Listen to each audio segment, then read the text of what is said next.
बिल्कुल भरोसा नहीं, ना जाने कब मेरे बेटे के कान भर दे। अरे लेकिन सरला जी, आपके बहू बेटा तो आपके साथ ही रहते हैं, फिर आपको इस बात का डर क्यों है? पता नहीं क्यों बहन जी, अभी तो मुझे अपनी बेटी दीपाली की भी शादी करनी है। बस इसी बात को सोचकर परेशान रहती हूँ। ये लव मैरिज वाली बहू पता नहीं कितने दिन परिवार में एडजस्ट कर पाएगी। कल को अगर बेटे को लेकर दूसरी जगह चले गई तो क्या होगा? अरे हाँ, याद आया, दीपाली तो दिल्ली में नौकरी करती है ना? हाँ हाँ, बहुत अच्छी नौकरी लगी है उसकी। और आप किसी से कहना मत, अपने ऑफिस में साथ में काम करने वाला कोई लड़का उसे बहुत पसंद है, बता रही थी मुझे। लेकिन अभी तो आप कह रही थी कि आपको लव मैरिज और इन सब में भरोसा नहीं है। अरे तो क्या हुआ, जहाँ बेटी खुश रहे वहीं मैं खुश हूँ। और वैसे भी बेटी को तो दूसरे घर जाना है, वो लोग जाने और उनकी बहू जाने, मुझे तो बस अपनी बेटी का ब्याह करना है। अच्छा अच्छा, ठीक है ठीक है, जैसी आपकी मर्जी।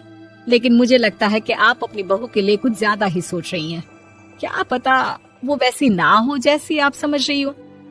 सरला जी अपनी जगह से उठते हुए कहती है, अब ये तो भगवान जाने, बस मेरी बेटी दीपाली की शादी उसकी पसंद से हो जाए तो मैं गंगा नहा लूं। चलिए बहुत देर हो गई है, मैं भी अब घर जाती हूँ। अच्छा अच्छा ठीक है, मैं भी चलती हूँ। अगले दिन जब सरला जी अपने घर पर बैठकर चाय की चुस्कियां ले रही थी, तभी उनकी बहू वहाँ पर आती है।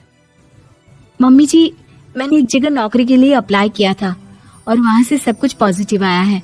मैं भी नौकरी करना चाहती हूँ ताकि घर के खर्चों में थोड़ा हाथ बटा सकूं। अरे बहू, तुम्हें नौकरी करने की क्या जरूरत है? मेरा बेटा अच्छा खासा कमाता है, क्या तुम्हें किसी बात की कोई कमी है?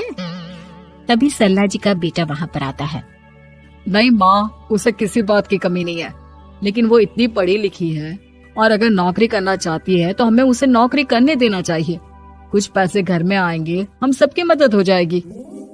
तुम तो ऐसे कह रहे हो बेटा जैसे ये घर तुम्हारी पत्नी की कमाई पर ही चलता है। अरे नहीं नहीं मम्मी जी, इनके कहने का ये मतलब नहीं है, बस मेरी ही नौकरी करने की इच्छा थी, इसलिए आपकी परमिशन चाहते हैं। अब भाई, मेरा बेटा तुम्हें लव मैरिज करके घर में लाया है, मैं तुम्हें कुछ कैसे कह सकती हूँ? जो मर्जी आए करो। सरला जी का बेटा और बहू वहाँ से चले जाते हैं। अब उनकी बहू नौकरी करना शुरू कर देती है। कुछ ही दिन बाद सरला जी की बेटी दिल्ली से अपने घर आती है और अपनी माँ से कहती है, माँ, मैंने आपको बताया था ना, मुझे अपने ऑफिस में साथ काम करने वाले एक लड़के से बहुत प्यार है, मैं उससे शादी करना चाहती हूँ। माँ, हाँ हाँ, तो मैंने कब मना किया? अगर तुम उसे पसंद करती हो तो उसके घर वालों को कहो, हम आपस में बात करके तुम्हारी शादी तय कर देते हैं। अरे लेकिन माँ, एक बहुत बड़ी परेशानी है। क्या परेशानी है बेटा? माँ, वो लड़का बहुत अच्छा है, लेकिन कुछ ज्यादा ही पैसे वाले घर से उसके माँ बाप। उन्हें मेरे और उसके रिश्ते से वैसे तो कोई परेशानी नहीं है, लेकिन वे चाहते हैं कि शादी 5 स्टार होटल में हो। अरे ऐसे कैसे? हम तो मिडिल क्लास लोग हैं, हमारे लिए 5 स्टार होटल में शादी करना कोई आसान काम थोड़ी ना है। लेकिन माँ, मैं क्या करूँ? मैंने उनसे बात करने की बहुत कोशिश की, बस एक किसी जगह बात अटक गई है। साफ साफ कह दो बेटा, शादी करनी है तो ठीक है, लेकिन ये 5 स्टार में शादी करने वाली शर्त मैं नहीं मान सकती। अरे कैसी बात कर रही हैं आप मम्मी जी? अगर दीपाली को कोई लड़का पसंद है तो हम उनकी शादी के लिए पूरी कोशिश करेंगे, और अगर बात पैसों की है तो कोई परेशानी नहीं है।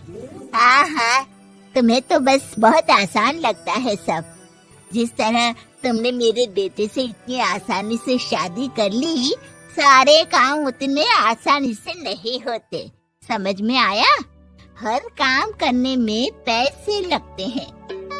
लेकिन माँ, मैं उस लड़की को बहुत पसंद करती हूँ। सही बात है बेटा, लेकिन तुम उस लड़के से साफ साफ कह दो, अगर उसे तुमसे शादी करनी है तो अपने घर वालों को मनाए। अगर नहीं मना सकता तो तुम दोनों अपनी गृहस्थी अलग से कहीं सेट कर लो। कोई जरूरत नहीं है अपने माँ बाप के साथ रहने की। मम्मी जी, ये आप क्या कह रही हैं? मैं भी तो आपके बेटे के साथ लव मैरिज करके आई हूँ, अगर मैंने भी ऐसा ही किया होता तो? लो, अब तो मुझे उल्टा जवाब देने लगी। देखो बहू, मैं तुम्हारी सास हूँ, मुझसे ठीक से बात करो। लेकिन माँ, भाभी ठीक तो कह रही हैं। हाँ, अगर बात शादी के खर्च की है तो मैं उस लड़के से कुछ कह सकती हूँ, लेकिन उससे अपने घर वालों से अलग होने के लिए कहना, ये सही होगा क्या? आप तो समझिए माँ। और वैसे भी मम्मी जी, मैंने कुछ महीने पहले जॉब करना शुरू कर दिया था और अपनी पूरी सैलरी बचा कर रखी है। आप चिंता मत कीजिए, मैं दीपाली की शादी में कोई कमी नहीं होने दूंगी। तुम अपनी सारी तनख्वाह मुझे मेरी बेटी की शादी का खर्च करने के लिए दे दोगी? हाँ माँ, मैंने भाभी को पहले ही सब कुछ बता दिया था और वो इस बारे में सब कुछ जानती थी, इसीलिए उन्होंने पहले ही नौकरी करनी शुरू कर दी ताकि मेरी शादी धूमधाम से हो सके। तभी सरला जी का बेटा वहां पर आता है। देखा माँ, जैसा हम हर समय समझते हैं वैसा होता नहीं है। आपको लव मैरिज करने वाली बहू से नफरत थी ना, लेकिन अपनी ही बेटी की लव मैरिज पर आपको कोई एतराज नहीं था। ये तो गलत बात है ना। हाँ बेटा, सही कह रहे हो तुम। बहू, मुझे माफ कर दो, मैंने तुम्हारे बारे में गलत सोचा। आज से मैं बहू और बेटी में कोई फर्क नहीं करूंगी और अपनी लव मैरिज वाली बहू से तो बिल्कुल नफरत नहीं करूंगी।